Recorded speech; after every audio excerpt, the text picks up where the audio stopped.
dengan teman-teman yang berprestasi di kebidanan, di mana mereka-mereka ini merupakan mahasiswa yang lolos pendanaan PKM 2021. Pasti kita kepo kan, gimana aja sih proses mereka, siapa aja mereka. Ayo kita kenalan. Oke, silahkan kenalan dulu teman-teman. Terima kasih Vio, perkenalkan nama Nur Afifah, bisa dipanggil Afifah, dari Prodi 1 Kebidanan Angkatan 2019. Alhamdulillah tahun ini lulus pendanaan PKM PM dari Kemendikbud RI. Oke, silahkan selanjutnya. Oke, halo teman-teman semuanya. Perkenalkan aku Legeswari Wahyuni dari Kebidanan 2019. Jadi alhamdulillah tahun ini mendapatkan rezeki untuk lolos pendanaan PKM. Nah, sebelumnya kami dalam tim ini ada bertiga orang. Itu ada Kak Militesha Govanda dari Kebidanan 2018. Tapi dalam hal ini Kak Tesha-nya berhalangan hadir. Oke, jadi kita mulai wawancaranya ya teman-teman. Jadi untuk yang pertama aku mau tahu dong, ini jenis PKM-nya apa? Kemudian teman-teman mengangkatkan judul apa? Silahkan dijawab. Oke, mungkin untuk jenis PKM yang kami buat tahun ini itu jenis PKM-nya pengabdian kepada masyarakat. Nah, untuk judulnya sendiri itu efektivitas audio flashcard dan teman ajar isyarat terhadap pengetahuan COVID-19 pada anak disabilitas di SLB Al-Hidayah Padang. Nah, sedikit dari judul ini itu menjelaskan bahwa kami itu mau ngasih informasi gitu loh sama anak-anak disabilitas mengenai apa saja protokol kesehatan COVID-19 yang perlu dipatuhi gitu. Kemudian dari judul tadi itu jenis PKM yang teman-teman angkatkan apa? Kemudian bisa jelaskan nggak kira-kira jenis PKM itu apa aja? Jenis PKM yang kami angkatkan ini itu PKM pengabdian kepada masyarakat atau PKM PM. Sebelumnya PKM kita ini dikenal dengan PKM 5 bidang. Yang pertama itu ada PKM penelitian yang sekarang disebut dengan PKM riset atau PKMR, ada PKM kewirausahaan atau PKMK, ada PKM penulisan ilmiah atau PKM PI, ada PKM karya cipta atau PKM KC. Lalu sekarang ini ditambah 3 jenis PKM. Yang pertama itu ada PKM GFK atau PKM futuristik, PKM penulisan ilmiah, PKM PI, itu ada PKM GT, gagasan tertulis. Jadi secara keseluruhan jenis PKM itu ada 8. Oke, terima kasih atas jawabannya. Kemudian tadi itu kan mengangkatkan tentang isu COVID, kemudian juga mengangkatkan tentang disabilitas ya. Kenapa teman-teman tertarik untuk judul itu, dan kemudian bisa kasih tahu nggak kita ini gimana tips and trick untuk memilih judul? Silahkan. Terima kasih pertanyaannya. Pada dasarnya kita semua ini sangat rentan terpapar COVID-19, tak terkecuali kepada anak berkebutuhan khusus atau anak disabilitas.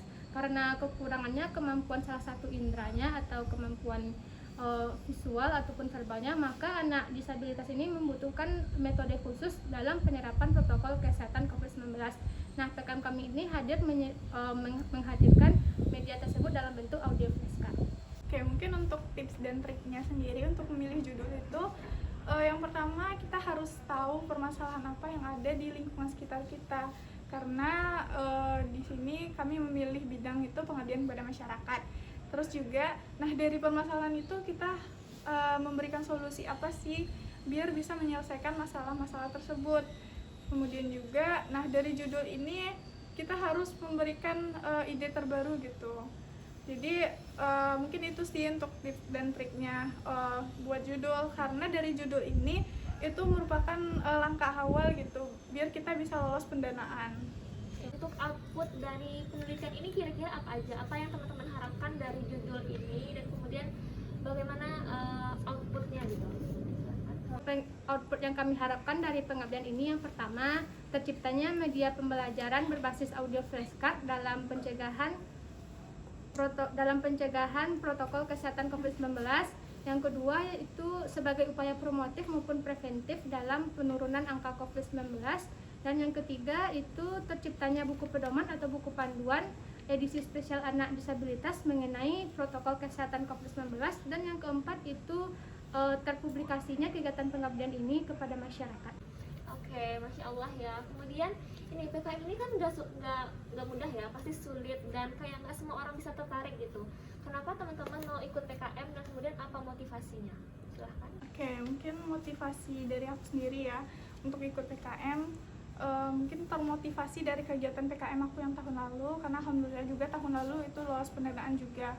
Jadi dari tahun lalu itu sebenarnya aku ikut PKM tahun lalu itu masih ogah-ogahan gitu, karena emang masih tahun awal gitu di kebidanan. Terus juga masih kurang tahu gitu apa sih PKM gitu kan, kayak ngikut-ngikut aja gitu, karena dalam satu tim itu kemarin bareng sama kakak tingkat BP17. Nah dari sana aku tuh baru paham gitu, banyak loh output yang bisa aku dapat buat diri aku sendiri dengan ikut PKM.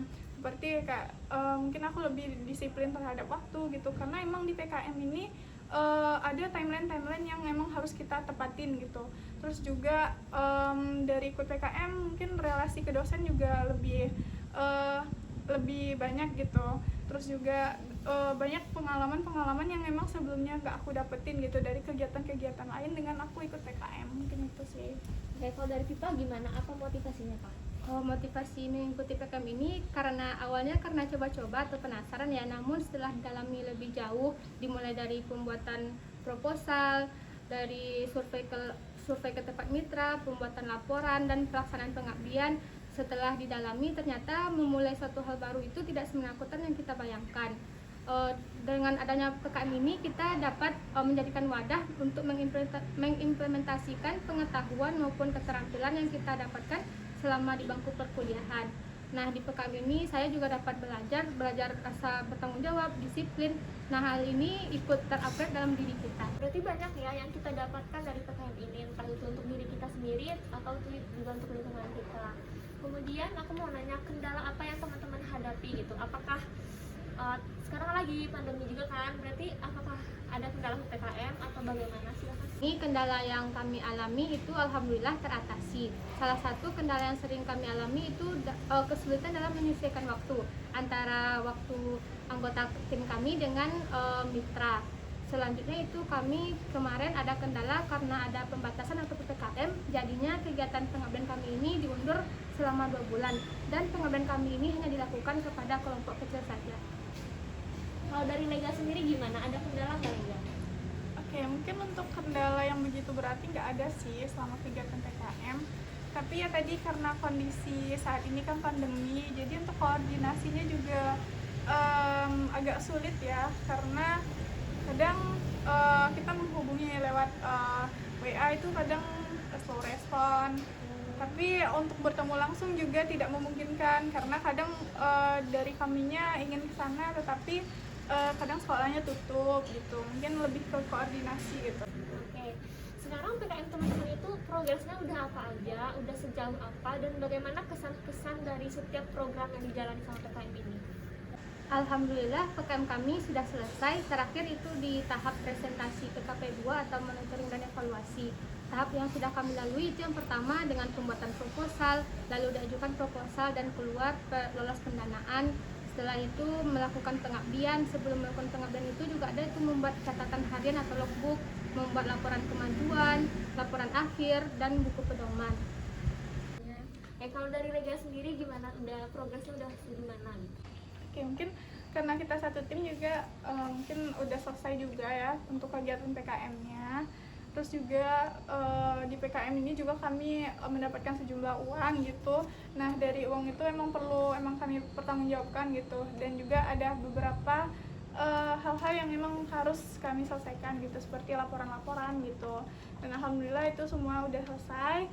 Terus juga kemarin udah pengumuman PIMNAS, tapi mungkin masih ada beberapa kekurangan dari hasil kegiatan yang kami lakukan, jadi tahun ini belum bisa lolos PIMNAS. Terus juga mungkin itu aja sih untuk saat ini. Alhamdulillah udah selesai sih untuk kegiatan PKM-nya.